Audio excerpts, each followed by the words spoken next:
Hello my dear students, welcome back in my YouTube channel physics and nature.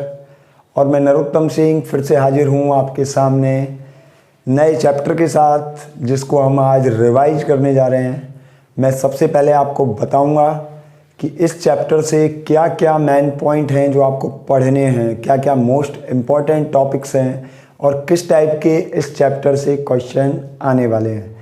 आज अपना जो chapter है वो है chapter number 2, electrostatic potential and capacitance, मतलब स्थिर वैद्युत विभव और धारिता। ये आपका फिजिक्स का 2nd चैप्टर है और इस चैप्टर से क्या क्या आने वाला है।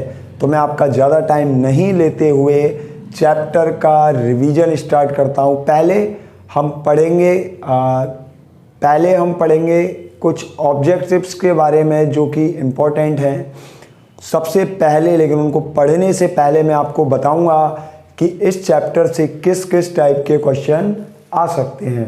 और ये जो चैप्टर है आपका, ये पूरा ओवरऑल 3 मार्क्स का रहेगा। चैप्टर 3 नंबर का है ये आपका, और इसमें से कैसे कैसे क्वेश्चन आने वाले हैं। तो देखिए, ये जो आपका चैप्टर नंबर 2 है, चैप्टर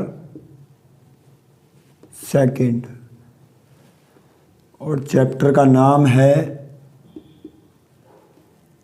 स्थिर वैद्युत विभव। स्थिर वैद्युत विभव व धारिता।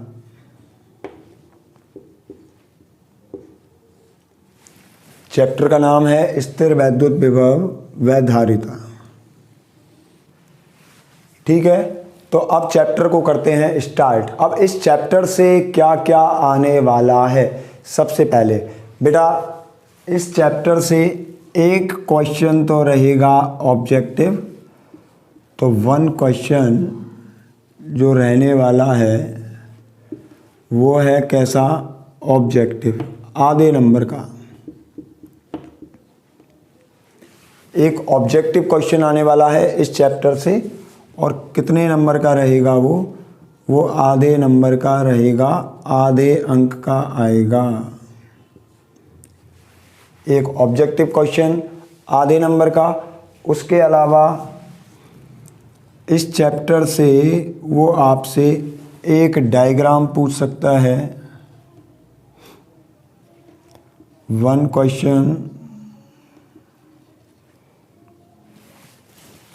क्वेश्चन जो रहेगा वो 1 नंबर का रहेगा। ये रहेगा 1 अंक का, जो एक शब्द में उत्तर देते हैं वो वाला। एक पंक्ति में उत्तर या एक शब्द में उत्तर देना होता है, 1 नंबर का आता है, या एक पंक्ति में उत्तर देना होता है। इसमें वो आपसे पूछेगा एक चित्र या ग्राफ, कोई भी चित्र पूछ सकता है या कोई ग्राफ पूछ सकता है। तो ग्राफ तो एक ही है, उसमें कोई चित्र या फिर कोई ग्राफ बनवाएगा आपसे, और वो रहेगा कितने नंबर का, 1 अंक का रहेगा।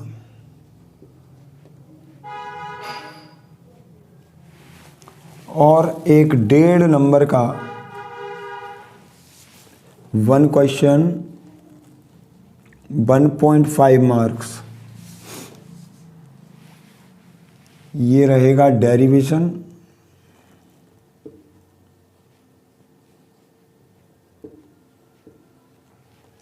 आधे नंबर का 1.5 मार्क्स का कोई डेरिवेशन आपसे वो करवा लेगा। तो इस तरीके से जो चैप्टर है वो टोटल जो है कितने का हो गया, 3 अंक का हो गया। पूरा का पूरा चैप्टर टोटल कितने नंबर का है, 3 नंबर का, जिसमें से एक ऑब्जेक्टिव रहेगा आधे नंबर का, एक वो आपसे डायग्राम पूछ सकता है, और एक 1.5 नंबर का डेरिवेशन आने वाला है। तो चैप्टर के से इस टाइप के हमें क्वेश्चन पढ़ने हैं। तो इसका स्क्रीनशॉट ले लीजिए। हो गया। चलिए, तो ये तो हुई बात किसकी कि किस टाइप के क्वेश्चन इस चैप्टर से आ सकते हैं और किस तरीके का यहाँ से हमारे फिजिक्स के पेपर में पार्ट आ सकता है, किस टाइप का यहाँ से जो क्वेश्चन होगा वो किस तरीके का होगा। तो ये सारी चीज़ों की यहाँ तक ही चर्चा हो गई। इसके बाद हम बात करेंगे अब कुछ ऑब्जेक्टिव क्वेश्चंस की। कुछ इम्पोर्टेंट ऑब्जेक्टिव क्वेश्चंस हैं, क्योंकि एक ऑब्जेक्टिव यहाँ से आने वाला है, तो कुछ ऑब्जेक्टिव्स हैं जो मैं आपको बताने वाला हूँ। ऑब्जेक्टिव वही रहेंगे कहाँ से, या तो रहेंगे किसी सूत्र से, या फिर हो सकता है वो आपसे कोई बिमा पूछ ले, या फिर हो सकता है कि वो आपसे किसी संबंध से पूछ ले, कोई रिलेशन हो इसमें और उस संबंध से वो आपसे क्वेश्चन पूछ सकता है। तो सूत्र, बिमा, संबंध, यहाँ से जो क्वेश्चन बनते हैं उनको तो लगभग आप लोग देख ही लेना, सूत्र, संबंध और बिमा। ठीक है, तो अब हम स्टार्ट करेंगे ऑब्जेक्टिव क्वेश्चंस को। तो तब तक बने रहिएगा हमारे YouTube चैनल पर और प्लीज़ छोड़कर मत जाइएगा, क्योंकि ये जो क्वेश्चंस हैं मैं आपको केवल सेलेक्टेड क्वेश्चंस ही लेकर आया हूँ जिनके बिल्कुल श्योर चांसेज होते हैं बोर्ड एग्जामिनेशन में आने के। हाँ तो बेटा कुछ क्वेश्चंस हैं, और क्वेश्चंस कैसे हैं, जैसे एक समान आवेशित गोलीय कोश का वैद्युत विभव दूरी पर किस प्रकार निर्भर करता है। तो जो विभव होता है गोलीय कोश के कारण, वो उसकी वैल्यू हम लिखते हैं KQ/R। बाहर जो विभव होता है उसकी वैल्यू KQ/R लिखी जाती है। इसलिए यहाँ से हम लिख सकते हैं B is inversely proportional to R। B की वैल्यू क्या आ जाएगी, B is inversely proportional to R। ठीक है, बहुत ही ज़्यादा इंपॉर्टेंट है। वैद्युत द्विध्रुव के कारण उसकी अक्ष पर केंद्र से R दूरी पर वैद्युत विभव का मान क्या लिखा जाता है, B इज इक्वल टू लिखते हैं हम KP cos theta upon R²। यहाँ पर थीटा की वैल्यू क्या होती है, 0 होती है अक्ष पर, इसलिए क्या बनना चाहिए KP अपॉन R², क्योंकि यहाँ 1 हो जाएगी इसकी वैल्यू। तो रिलेशन फॉर्मूला जो आएगा वैद्युत विभव कितना हो जाएगा, द्विध्रुव की अक्ष पर वैद्युत विभव का मान हो जाएगा KP अपॉन R²। वह कौन सी राशि होती है जिसका मात्रक जूल बटे कूलाम है। तो जूल बटे कूलाम राशि होती है कौन सी, वैद्युत विभव, क्योंकि वैद्युत विभव B इज इक्वल टू लिखते हैं W अपॉन Q0। W का मात्रक जूल और Q0 का मात्रक हो जाएगा कूलाम। तो जूल पर कूलाम कौन सी भौतिक राशि का मात्रक है, वो है वैद्युत विभव का। तो ये तो हो गए बेटा कुछ इंपॉर्टेंट क्वेश्चंस हैं, इसके अलावा और भी हैं, तो बने रहिए वीडियो में। इसके बाद हम बात करते हैं, चलो और भी क्वेश्चंस हैं, जैसे समविभव पृष्ठ से पारित फ्लक्स, कोई समविभव पृष्ठ है उससे गुजरने वाला फ्लक्स हमेशा कैसे होता है। तो भाई इतना हम जानते ही हैं कि कोई पृष्ठ है, ये समविभव पृष्ठ है, इससे जब भी कोई फ्लक्स गुजरेगा, मतलब फील्ड लाइन गुजरेंगी, तो फील्ड लाइन इसके क्या होती हैं, लंबवत होती हैं। फील्ड लाइन पृष्ठ के क्या होती हैं, लंबवत होती हैं हमेशा। तो कैसा होगा, पृष्ठ के समांतर या पृष्ठ के लंबवत। तो गुजरने वाला फ्लक्स हमेशा पृष्ठ के क्या होगा, लंबवत होगा। ठीक है, तो इस ए पर टिक कर देते हैं। इसके बाद समविभव पृष्ठ क्या है, वो पूछ रहा है समविभव पृष्ठ क्या है। तो समविभव पृष्ठ वो पृष्ठ होता है जिसके प्रत्येक बिंदु पर विभव का मान समान होता है। चाहे कोई सा भी बिंदु है समविभव पृष्ठ पर, उसके प्रत्येक बिंदु पर विभव का मान समान होगा। ठीक है, तो क्या लिख सकते हैं इसमें, जिसके सभी बिंदुओं पर विभव का मान समान होता है वो ही समविभव पृष्ठ है। इसके बाद है नेक्स्ट क्वेश्चन, आवेशित गोलीय चालक के केंद्र पर विभव तल पर विभव की तुलना में क्या होता है, ये पूछ रहा है। तो देखिए कोई भी गोला है, कोई चालक गोला है, उसके अंदर विभव नियत रहता है और यहाँ अगर कोई बिंदु है तो उस पर जो विभव होगा वो ही उसके अंदर विभव होगा। चाहे कोई सा भी बिंदु हो, उसके अंदर और उसकी सतह पर जो विभव होगा वो क्या होगा, समान होगा। इसलिए हम क्या कह सकते हैं कि उसके तल की तुलना में जो विभव है वो क्या होगा, समान होगा। तो चालक गोला है, उसके अंदर हर बिंदु पर आवेशित कोई चालक गोला है, उसके हर बिंदु पर उसके अंदर विभव का मान समान रहता है। ठीक है, तो ये भी कुछ इंपॉर्टेंट क्वेश्चंस हैं, इनका स्क्रीनशॉट ले लीजिए, फिर आगे चलते हैं। हो गया? ठीक है, तो फिर अब आगे बात करते हैं। आगे है क्वेश्चन नंबर 7, और भी इम्पोर्टेंट। भाई जैसे जैसे वीडियो बढ़ेगी पार्ट बड़ा ही इम्पोर्टेंट होता जाएगा। तो देखिए बेटा, जो ये हमारे वीडियो नहीं देख रहे हैं वो बहुत बड़ी मिस्टेक कर रहे हैं, बहुत ज़्यादा, क्योंकि यहाँ हम केवल सेलेक्टेड, आपके लिए केवल सेलेक्टेड क्वेश्चंस लेकर आए हैं, इम्पॉर्टेंट, वो most important and unique questions. तो क्वेश्चन नंबर 7 क्या कह रहा है, देखिए। एक इलेक्ट्रॉन को दूसरे इलेक्ट्रॉन के पास जाने पर स्थितिज ऊर्जा का मान घटता है, बढ़ता है, शून्य होता है, समान रहता है। स्थितिज ऊर्जा का फॉर्मूला ये लिखते हैं। फॉर्मूला अपने आप में इम्पॉर्टेंट है, पूछ सकता है भाई फॉर्मूला भी, Q1 Q2 अपॉन R, दोनों की वैल्यू पुट करनी है हमें। क्या लिखना है भाई, एक ये K की वैल्यू ये रख दी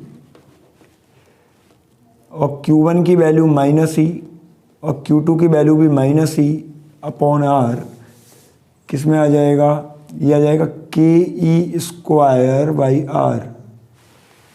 अब एक बात बताइए, एक दूसरे के पास ले जा रहे हैं हम, दो इलेक्ट्रॉन्स हैं, R की वैल्यू क्या हो रही है, डिक्रीज हो रही है। R की वैल्यू क्या हो रही है, डिक्रीज हो रही है। तो दोनों को जब हम पास लेकर जाएंगे, दो इलेक्ट्रॉन्स को, R की वैल्यू डिक्रीज हो रही है तो U की वैल्यू क्या होगी, ये इंक्रीज होगी। तो क्या होगा, स्थितिज ऊर्जा का मान बढ़ जाएगा। जब दो इलेक्ट्रॉन्स को हम एक दूसरे के पास लेकर जाएंगे तो स्थितिज ऊर्जा का मान बढ़ जाएगा। नेक्स्ट पे आ जाइए। आवेश Q, धारिता C और विभवांतर B में क्या संबंध है। तो संबंध देखिए, ये लिखते हैं ना हम, Q = CB लिखा जाता है। यहाँ से कौन सा संबंध बन सकता है, यहाँ C = Q/B लिख सकते हैं, C = Q/B, या B = क्या लिख सकते हैं, Q/C, B = Q/C लिख रहा है क्या कहीं, ये संबंध लिख रहा है क्या, B = क्या लिख सकते हैं, Q/C। तो भाई Q, आवेश Q, B और C, धारिता और विभवांतर में संबंध, सही संबंध कौन सा है, ये फर्स्ट है, B = Q/C। नेक्स्ट है वैद्युत धारिता का मात्रक। मात्रक क्या लिखोगे भाई, C = Q/B लिखते हैं। तो आवेश का मात्रक तो बन गया कूलाम और B का बन गया वोल्ट। तो कूलाम पर वोल्ट, वैद्युत धारिता का मात्रक क्या बनेगा, कूलाम पर वोल्ट। स्क्रीनशॉट नहीं लिया है, चैनल को सब्सक्राइब नहीं किया है तो प्लीज़ सबसे पहले सब्सक्राइब कर दीजिए, इसका स्क्रीनशॉट ले लीजिए। हो गया? तो नेक्स्ट फिर आगे चलते हैं बेटा, और भी क्वेश्चंस हैं हमारे पास, हमारे पिटारे में। देखिए बेटा, अगला क्वेश्चन क्या है, अगला क्वेश्चन है, दिए गए चालकों में से किसकी धारिता अधिक होगी। ये दो चालकों के लिए वक्र दे रखा है और वक्र बन रहा है B और Q के बीच। अब Q इस अक्ष पे लिया है, B उस अक्ष पे लिया है, ठीक है। वो पूछ रहा है बताओ कौन से चालक की धारिता अधिक होगी। तो देखिए, हम धारिता C = लिखते हैं Q/B, या सॉरी इस तरीके से हम रिप्रेजेंट करें, Q जो होता है वो B के प्रोपोर्शनल होता है। Q B के क्या होता है, प्रोपोर्शनल होता है। Q is proportional to B। तो Q और B के बीच में अगर हम कर्व बनाएं तो कर्व कुछ इस तरीके से बनता है, Q इस एक्सिस पर और B इस एक्सिस पर। Q और B के बीच में कर्व ऐसा मिलता है हमें। इसका जो स्लोप है, इसका जो ढाल है, इस वक्र का ढाल m इज इक्वल टू क्या लिखते हैं, टेन थीटा। वो प्रदर्शित करता है किसको, धारिता को। इस वक्र का ढाल जो है वो धारिता को प्रदर्शित करता है, ठीक है, m बराबर टेन थीटा। लेकिन यहाँ उल्टा है, देखिए यहाँ q इस एक्सिस पर है, वहाँ b पर है, तो उल्टा हो जाएगा। मतलब देखो यहाँ इससे तो हम क्या समझ रहे हैं कि थीटा जितना ज़्यादा होगा उसकी धारिता उतनी ज़्यादा होगी। यहाँ से अगर थीटा बढ़ेगा, ढाल बढ़ेगा, तो धारिता भी क्या होगी, धारिता भी बढ़ेगी, ठीक है, यहाँ इस कर्व से। लेकिन इस कर्व से क्या होगा भाई, इससे उल्टा होने वाला है। जौन सा चालक है, जो चालक है जिसका ढाल, क्योंकि एक्सिस चेंज हो गई है आपस में, यहाँ Q लेना चाहिए था, यहाँ B लिया है, यहाँ B लेना चाहिए था, जहाँ Q लिया है, तो यहाँ उल्टा होगा जो भी होगा। किस तरीके से कि यहाँ जिसका ढाल कम होगा उसकी धारिता ज़्यादा, और जिसका ढाल ज़्यादा होगा उसकी धारिता कम होगी। तो राइट ऑप्शन क्या होगा, देखिए यहाँ B वाला जो चालक है इसका ढाल कम होगा और A वाला चालक है उसका ढाल ज़्यादा होगा। तो कम वाले ढाल वाला चालक कौन सा है, वो B है। तो धारिता किसकी ज़्यादा होनी चाहिए, धारिता चालक A की ज़्यादा होनी चाहिए। अगर ये Q यहाँ होता, B यहाँ होता, तो चालक A की धारिता ज़्यादा होती, क्योंकि जिसका ढाल ज़्यादा होता उसकी धारिता ही ज़्यादा होती। लेकिन अगर ये दोनों आपस में ये जो क्वांटिटी हैं, ये जो भौतिक राशियाँ आपस में बदल दी अक्षों के रूप में, तो धारिता भी क्या होगी, वो भी बदल जाएगी। वो फिर ढाल जिसका कम होगा उसकी धारिता उतनी ज़्यादा होगी फिर। ठीक है बेटा, इसका स्क्रीनशॉट ले लीजिए। हो गया। तो अब चलते हैं नेक्स्ट क्वेश्चन पर। देखो अगला जो क्वेश्चन है वो क्या है, वो क्वेश्चन है किसी गोलीय चालक की धारिता का मान त्रिज्या पर किस प्रकार निर्भर करता है। तो गोलीय चालक है, उसकी जो धारिता है वो C इज इक्वल टू लिखते हैं हम 4 pi epsilon not into capital R, ये लिखी जाती है। तो यहाँ से R के क्या है, वो सीधा सीधा प्रोपोर्शनल है, सीधा सीधा समानुपाती है R के। तो इसका ऑप्शन कौन सा सही होगा, A ऑप्शन सही होगा। ठीक है, तो संधारित्र की जो धारिता है, गोलीय संधारित्र की, वो निर्भर करती है किस पर, त्रिज्या पर। त्रिज्या के क्या होती है, समानुपाती होती है। नेक्स्ट है संधारित्र में ऊर्जा किस स्वरूप में स्थित होती है। तो जो संधारित्र होता है, संधारित्र में ऊर्जा किसके रूप में संग्रहित होती है, वो होती है वैद्युत क्षेत्र के रूप में। तो संधारित्र में धारिता संग्रहित होती है वैद्युत क्षेत्र के रूप में। ठीक है, अब आगे और बात करते हैं। इसका पहले स्क्रीनशॉट ले लीजिएगा, स्क्रीनशॉट ले लीजिए, फिर आगे चलते हैं नेक्स्ट क्वेश्चन की तरफ। देखो नेक्स्ट जो क्वेश्चन है वो कैसे है, यदि समांतर प्लेट संधारित्र की प्लेटों के क्षेत्रफल और दोनों प्लेटों के बीच दूरी को 2 गुना कर दिया जाए, उसको डबल कर दिया जाए, तब नई जो धारिता होगी, तब उस नई जो धारिता होगी वो दुगनी हो जाएगी, उस पर कोई परिवर्तन नहीं होगा, वो आधी हो जाएगी या 3 गुनी हो जाएगी। क्या होना चाहिए भाई, धारिता समांतर प्लेट संधारित्र की लिखते हैं A epsilon naught by D। अब नई धारिता कैसे निकाल रहे हैं हम भाई, क्षेत्रफल को दुगना कर रहे हैं और दूरी को भी दुगना कर रहे हैं। तो कोई इफेक्ट पड़ना चाहिए या नहीं पड़ना चाहिए, ये वैल्यू किसकी है, C की वैल्यू ही तो है। तो जो धारिता है उस पर कोई प्रभाव नहीं पड़ेगा, धारिता परिवर्तित नहीं होगी। ठीक है, इसका स्क्रीनशॉट ले लीजिए। तो बेटा ये तो बात थी ऑब्जेक्टिव क्वेश्चंस की, और मैंने आपको काफ़ी सारे लगभग 13 के करीब मैंने ऑब्जेक्टिव क्वेश्चंस करवा चुका हूँ। ये काफ़ी अच्छे और इम्पोर्टेंट क्वेश्चंस हैं जहाँ से आपसे पूछे जा सकते हैं बोर्ड एग्जाम में। इसके अलावा इस चैप्टर से 1 नंबर का आपसे डायग्राम बनवाएगा। तो डायग्राम जो है वो समविभव पृष्ठ से पूछ सकता है। आपने वो जो NCERT में जो डायग्राम देखे हैं समविभव पृष्ठ, विभिन्न प्रकार के, जैसे बिंदुवत आवेश के कारण है समविभव पृष्ठ, और एक समान वैद्युत क्षेत्र के लिए जो समविभव पृष्ठ बनाते हैं वो है। तो उससे संबंधित एक वो पूछ सकता है द्विध्रुव के लिए समविभव पृष्ठ कैसे बनेंगे, एक समान आवेशों के लिए समविभव पृष्ठ किस प्रकार बनेंगे, इनको आपसे पूछ सकता है। तो 1 नंबर का वो इनमें से कोई सा एक डायग्राम आपसे पूछा जा सकता है। हो सकता है समांतर प्लेट संधारित्र का डायग्राम बनवा ले, हो सकता है बी और आर के बीच में आपसे कर्व पूछ ले। तो ये सारे जो डायग्राम्स हैं इस सेकंड चैप्टर के, जहाँ से 1 नंबर का वो क्वेश्चन आपसे पूछ सकता है, वो डायग्राम बनाकर देख लीजिएगा।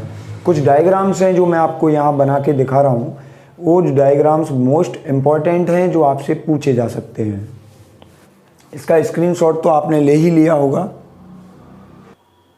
जैसे देखिए बेटा, ये जो है यहाँ हमने समविभव पृष्ठ बनाए हैं और वो हैं किसके लिए, बिंदुवत आवेश के कारण। तो ये समविभव पृष्ठ हैं इस तरीके से गोलीय, बिंदु आवेश के कारण समविभव पृष्ठ गोलीय होता है, और ये मैंने लिख दिया है। ये 1 नंबर में आपसे बनवा सकता है डायग्राम, और डायग्राम को बनाओ तब भी, जब भी बोर्ड एग्जाम में बनाओ आप डायग्राम को, तो बिल्कुल साफ़ सुथरे ढंग से। अगर वो आपसे क्लियरली कोई नंबर दे कि जैसे 1 नंबर का आपसे अगर वो डायग्राम बनवाता है, तो उस टाइम आप डायग्राम नीट एंड क्लीन बनाओगे और थोड़ा बड़ा बनाओगे। बोर्ड कॉपी में लगभग आधे पेज पर वो डायग्राम आपका बनना चाहिए। और ऐसे जो डायग्राम हैं उनको बनाने के लिए आप स्केल यूज में लोगे और साथ में कंपास का यूज करोगे, ताकि डायग्राम बिल्कुल नीट एंड क्लीन बने। ठीक है, ये तो डायग्राम हो गया आपका बिंदुवत आवेश के कारण समविभव पृष्ठ। इसके अलावा वो आपसे पूछ सकता है एक समान वैद्युत क्षेत्र के लिए समविभव पृष्ठ भी पूछे जाता है। आगे देखिए, ये जो नेक्स्ट जो अपना डायग्राम है वो एक समान वैद्युत क्षेत्र में समविभव पृष्ठ के लिए है। ये जो समविभव पृष्ठ हैं वो ऐसे होंगे, एक दूसरे के पैरेलल। जितना हो सके स्केलिंग से बनाइएगा। ये जो फील्ड लाइंस जो हमने बनाई हैं ये एक दूसरे के पैरेलल होनी चाहिए। समविभव पृष्ठ भी एक दूसरे के पैरेलल में समांतर होने चाहिए। तो 2 डायग्राम तो जो इम्पोर्टेंट हैं इस चैप्टर से वो ये दोनों डायग्राम्स हैं। इसके अलावा और 2 डायग्राम्स हैं वो हम आगे बता रहे हैं आपके लिए। तो इनका तो प्लीज़ सबसे पहले स्क्रीनशॉट ले लीजिएगा। हो गया। इसके अलावा अब हम नेक्स्ट चलते हैं आगे। 2 डायग्राम्स और हैं वो भी बहुत ज़्यादा इम्पोर्टेंट है। नेक्स्ट जो अपने डायग्राम हैं वो ये हैं। इनको आप एनसीईआरटी से देख लेना, और भी अच्छे स्केलिंग से बनाने हैं हमें, जैसे एनसीईआरटी में दे रखे हैं उस हिसाब से। तो ये जो है ये वैद्युत द्विध्रुव के कारण क्या है, समविभव पृष्ठ है। समविभव पृष्ठ कौन से हैं इसमें, जिनको मैंने डॉटेड लाइन से ये बनाया है। जो डॉटेड लाइन से बनाए हैं वो समविभव पृष्ठ हैं। ये जो डॉटेड लाइन से जिनको रिप्रेजेंट किया है, जिनको बनाया है, वो समविभव पृष्ठ हैं। एनसीईआरटी में जैसे दे रखे हैं, एनसीईआरटी में शायद इनको रेगुलर लाइन से शो किया गया है। तो जैसे अगर रेगुलर लाइन से इनको रिप्रेजेंट किया गया हो तो आप वैसे रेगुलर लाइन से रिप्रेजेंट कर देना, और ये जो हैं फील्ड लाइंस इनको डॉटेड लाइन से रिप्रेजेंट कर देना। इसमें थोड़ा सा उल्टा बन गया है। तो लेकिन आप जो भी डायग्राम आपको बनाने हैं वो उसकी उन डायग्राम्स के लिए आप एनसीईआरटी फॉलो करोगे। एनसीईआरटी में जिस तरीके के डायग्राम्स आपको दिए हैं उन्हीं तरीके के डायग्राम्स को आप बनाओगे। तो 2 डायग्राम्स ये और इम्पोर्टेंट है। इसके अलावा वो आपसे पैरेलल प्लेट कैपेसिटर का डायग्राम बनवा सकता है, क्योंकि पहले भी पूछा जा चुका है एक बार। तो पैरेलल प्लेट कैपेसिटर के लिए जब भी डायग्राम हम ड्रॉ करेंगे, जब भी चित्र बनाएंगे, तो वो इस तरीके का बन जाएगा। यहाँ एक प्लेट को हम क्या कर देंगे, ग्राउंडेड कर देंगे। एक प्लेट पर प्लस क्यू चार्ज और दूसरी प्लेट पर माइनस क्यू चार्ज, और दोनों के बीच में डिस्टेंस हो जाएगी कितनी, स्मॉल डी। ये पैरेलल प्लेट के लिए हो गया। अगर वो आपसे कर्व पूछता है बी और आर के बीच में, पूछ सकता है भाई, बी और आर के बीच में भी कर्व ड्रॉ करवा सकता है। तो आप बी और आर के बीच में कर्व ड्रॉ कैसे करोगे, एक पॉइंट चार्ज के लिए पूछ सकता है वो आपसे। तो कर्व आप इस तरीके का बनाओगे। और एनसीईआरटी में भी दे रखा है, उसमें दोनों मर्ज हैं एक साथ में, बी और आर के बीच में जो कर्व है और ई और आर के बीच में जो कर्व है, वो दोनों के दोनों कर्व क्या हैं, एक दूसरे के साथ मर्ज हैं। तो उस टाइप का कर्व भी आप बना सकते हो। तो इसका स्क्रीनशॉट ले लीजिए। ये कुछ डायग्राम्स हैं। इसके अलावा अगर और भी डायग्राम्स हों इस चैप्टर से तो वो आप बनाकर देख लेना। वैसे तो लगभग जितने डायग्राम्स जो आने हैं, जो इम्पोर्टेंट हैं, वो मैं बना चुका हूँ यहाँ आपको और दिखा चुका हूँ बनाकर। लेकिन फिर भी मान लो बाय द वे अगर कोई डायग्राम रह जाता है तो वो डायग्राम आप बनाकर देख लेना। एग्जामिनर आपसे पूछ सकता है डायग्राम्स के बारे में। ठीक है, तो ये तो था बेटा चैप्टर सेकंड के कुछ एक तो ऑब्जेक्टिव टाइप के क्वेश्चंस थे जो मैंने आपको कराए, और कुछ डायग्राम बेसिस थे जो 1 नंबर में आपसे पूछे जा सकते हैं। और क्या अकॉर्डिंग टू ब्लूप्रिंट आपसे 1 नंबर का डायग्राम ही वो बनवा सकता है। ठीक है, अब कुछ क्वेश्चंस हैं, कुछ डेरिवेशंस हैं जो आपसे 1.5 मार्क्स में पूछे जाएंगे। 1.5 नंबर में वो आपसे उन क्वेश्चंस 1.5 नंबर के क्वेश्चंस में वो आपको वो डेरिवेशन करवा सकता है। तो वो जो डेरिवेशंस हैं वो जब भी मैं नेक्स्ट जो वीडियो आपके लिए अपलोड करूँगा जिसमें मैं कंप्लीट रिवाइज कराऊँगा आपको चैप्टर नंबर 2 को, तो उस जब भी हम वो कंप्लीट रिवाइज करेंगे इस चैप्टर को, तो उस चैप्टर में मैं आपको वो सारे डेरिवेशन करके उधर दिखा दूंगा। उनको बिल्कुल आपको शॉर्टली जिस टाइप से आपको उनको याद में रखना है। तो 1.5 नंबर के वो डेरिवेशंस हैं, बस वो आपके रह रहे हैं अब। तो वो मैं नेक्स्ट वीडियो जब भी अपलोड करूँगा उसमें वो सारे डेरिवेशंस होंगे। तो बेटा मेरा आपसे यही कहना है कि जो बच्चे अभी तक हमसे जुड़े हुए नहीं हैं वो प्लीज़ चैनल को सब्सक्राइब कर लें। आपको बहुत ज़्यादा बेनिफिट होने वाला है इस चैनल से।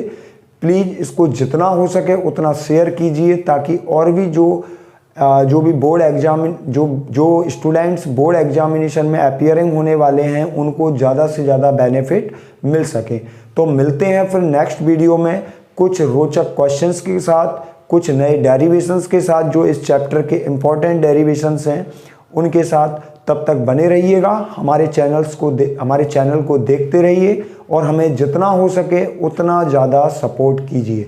तो मिलते हैं नेक्स्ट वीडियो में। उम्मीद करता हूँ आप बढ़िया होंगे और काफ़ी अच्छे से पढ़ाई कर रहे होंगे। तो बेटा हमें अभी इस टाइम सबसे ज़्यादा फोकस करना है अपनी स्टडी पर।